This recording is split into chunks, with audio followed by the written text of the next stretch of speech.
Hello बच्चों, चलिए देखते हैं ये प्रश्न। फलन f(x) की x बराबर 1 पर सातत्यता की परीक्षण कीजिए। यदि f(x) बराबर 1 प्लस एक्स स्क्वायर हो जब x का मान 0 और 1 के बीच में होगा, और f(x) बराबर 1 माइनस एक्स होगा यदि x 1 से बड़ा होगा। इस प्रश्न को करने के लिए हम इसकी मुख्य अवधारणा देख लेते हैं। देखिए, जब भी आपको कोई फलन f(x) दे रखा हो और हमें उसकी सातत्यता की जांच करनी है, तो इसका मतलब हमें वहां पे ज्ञात करनी होगी उसके बाएं पक्ष की सीमा, उसके दाएं पक्ष की सीमा और उसके फलन का मान।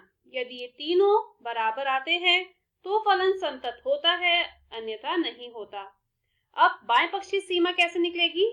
इसके लिए सूत्र होता है limit h tends to 0 f x minus h, और x में हम वो मान रखते हैं जिस बिंदु पर हमें उसकी सातत्यता की जांच करनी है, और RHL का मान होता है limit h tends to 0 f x plus h, और फलन का मान हम सीधा सीधा निकालेंगे उस फलन में वो मान रखकर जिस पर हमें उसकी सातत्यता की जांच करनी है।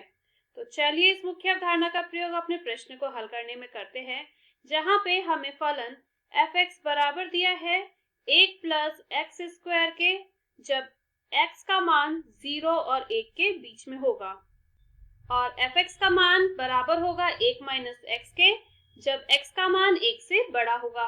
तो देखिए, पहले हम निकालेंगे इसके बाएं पक्ष की सीमा, जिसका सूत्र है limit h tends to 0 f x minus h, और हमें यहाँ पे ज्ञात करना है x बराबर 1 पर, तो यहाँ आएगा 1 माइनस h।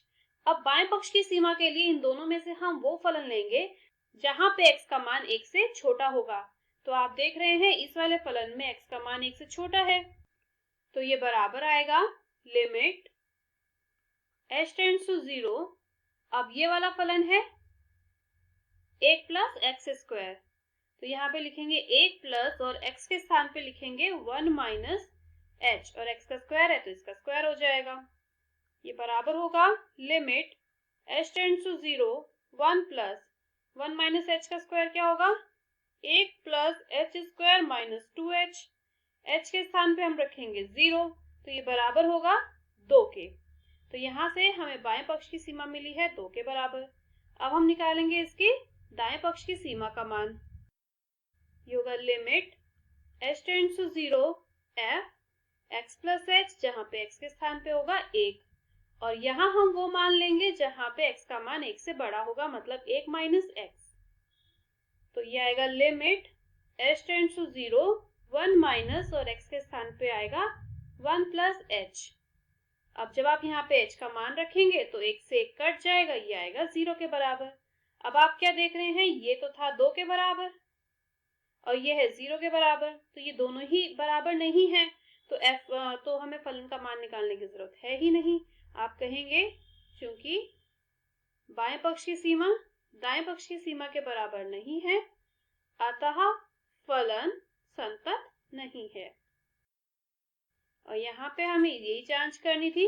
मैं आशा करती हूँ मुख्य अवधारणा की मदद से आपको इस प्रश्न का हल समझ आया होगा। धन्यवाद।